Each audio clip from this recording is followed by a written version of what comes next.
Hey friends, join me live as I discuss important updates with Pathway to Citizenship and Reconciliation talks. For those of you who are new to me, welcome to my channel. I'm LaToya McBean Pompey, an immigration lawyer in New York, working with clients all over the US and in many different countries. Visit us at McBeanLaw.com to learn about who we are and what we do and how we might be able to help you.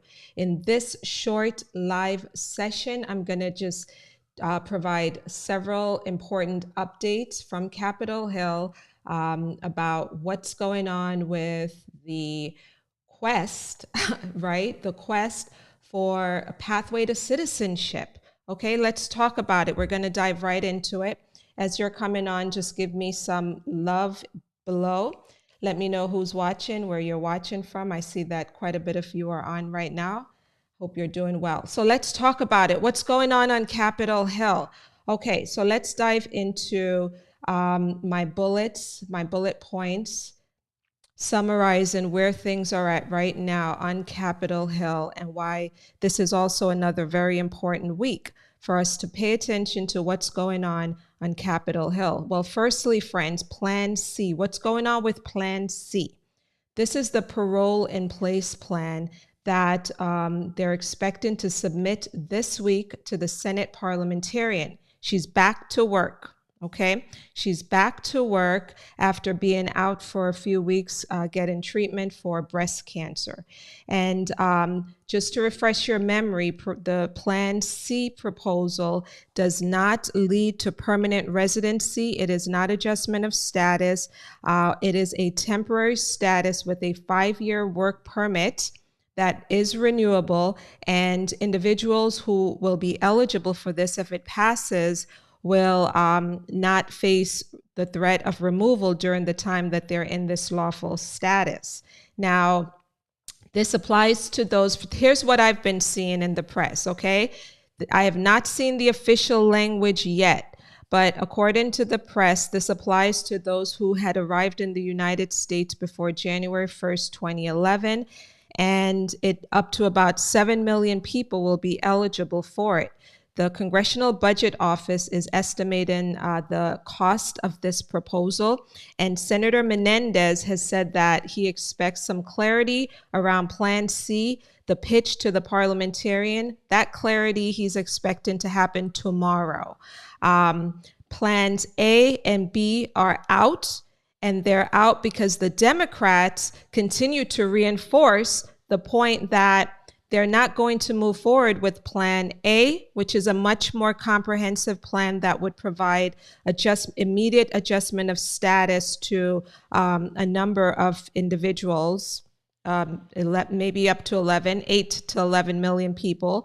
Plan A is out. They say that the Democrats continue to say that they're going to stick by the Senate parliamentarians' ruling with respect to Plan A, as well as Plan B, which is the registry, okay? So they're not moving forward with those two plans. Now, what about comprehensive reform?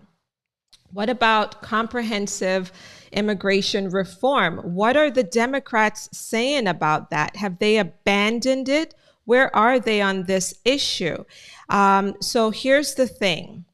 The House Hispanic Congressional Caucus Chair, Representative Ruiz, was interviewed just a few days ago, and he has basically said that they need bipartisan support in order to do anything comprehensive around immigration for dreamers, essential workers, TPS holders, and farm workers. So from his standpoint, and this is what he said we need 10 Republican senators to do the right thing and support the legislation that have already passed the House of Representatives and legislation that are currently pending on the Senate side. Specifically, he was referring to H.R. 6, the American Dream and Promise Act, the Farm Workforce Modernization Act, the Citizenship for Essential Workers Act, and the U.S. Citizenship Act. He did mention all of these bills, and he said that they need bipartisan support. They're not going to advance anything related to what's in these legislation, they're not going to advance it in the reconciliation process. Okay, so that's huge. So it looks to me, obviously, like they have abandoned it. Okay, and so for those of you who might be curious about my source for this, where am I getting this from? I'll put a link to the article here. Hispanic Caucus Chair abandons pathway to citizenship in budget negotiations. And here's the clip. Where this clip is from Twitter, actually. But in any event, this is the clip of the interview with Representative Ruiz, basically saying that they need bipartisan support in order to advance immigration reform that would impact and help dreamers, TPS holders, farm workers, and essential workers. They're looking for 10 Senate Republicans to support those initiatives. So, obviously that's pretty disappointing there. And then lastly, the Senate spending bill was released on Monday, and I'm not going to go into a great deal of details about it, but what it does specifically, it makes some change. It proposes some budget increases and cuts to various parts of our budget, but specifically around immigration, it would recapture family and employment-based immigrant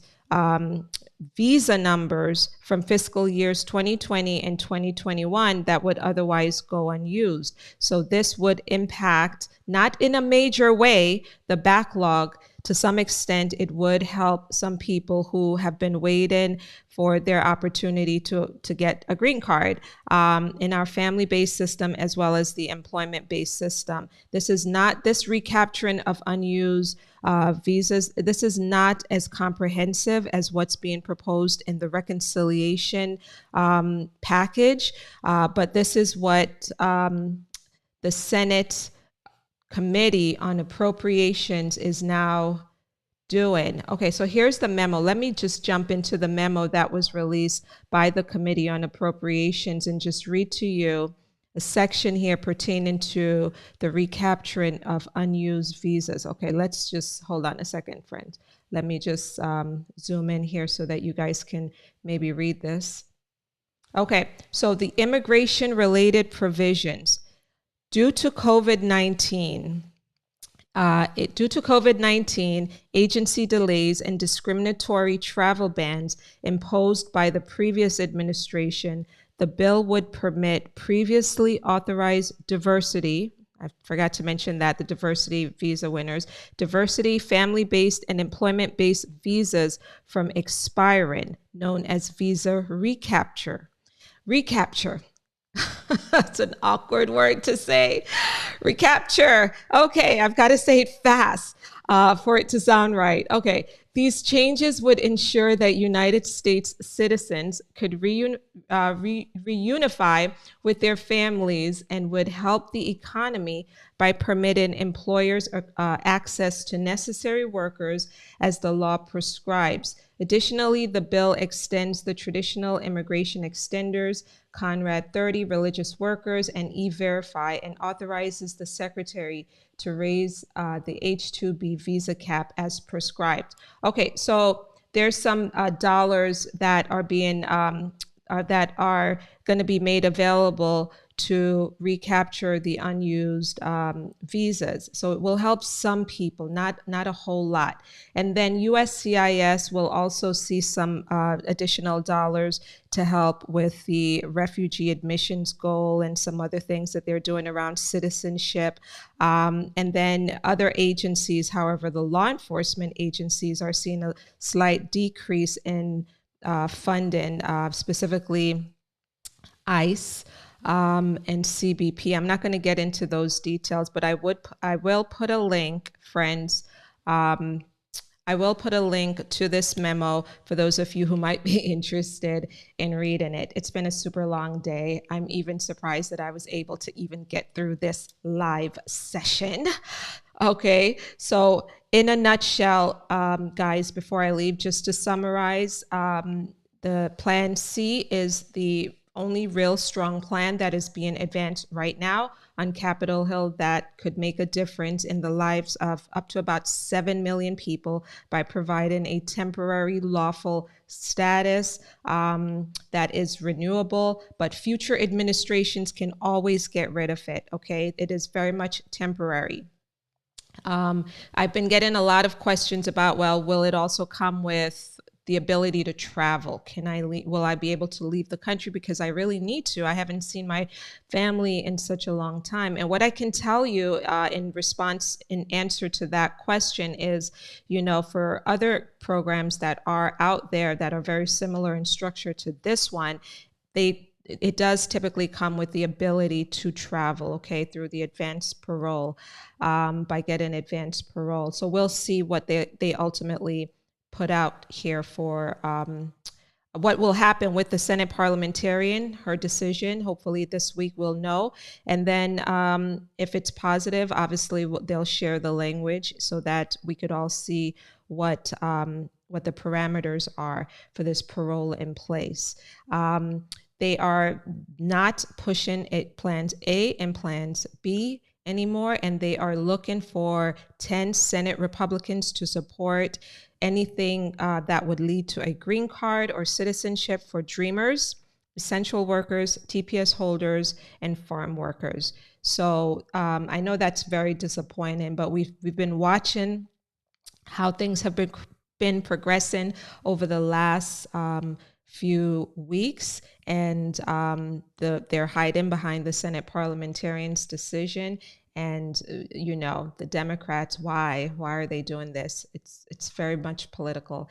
In any event, guys, I hope you found this information helpful. And as I get more information this week, as things develop, I will be sure to share it with you. Thanks so much for being with me. Subscribe to my channel if you have not yet subscribed. Share this video with other people, and I will see you in the next one. Have a nice evening. Bye-bye.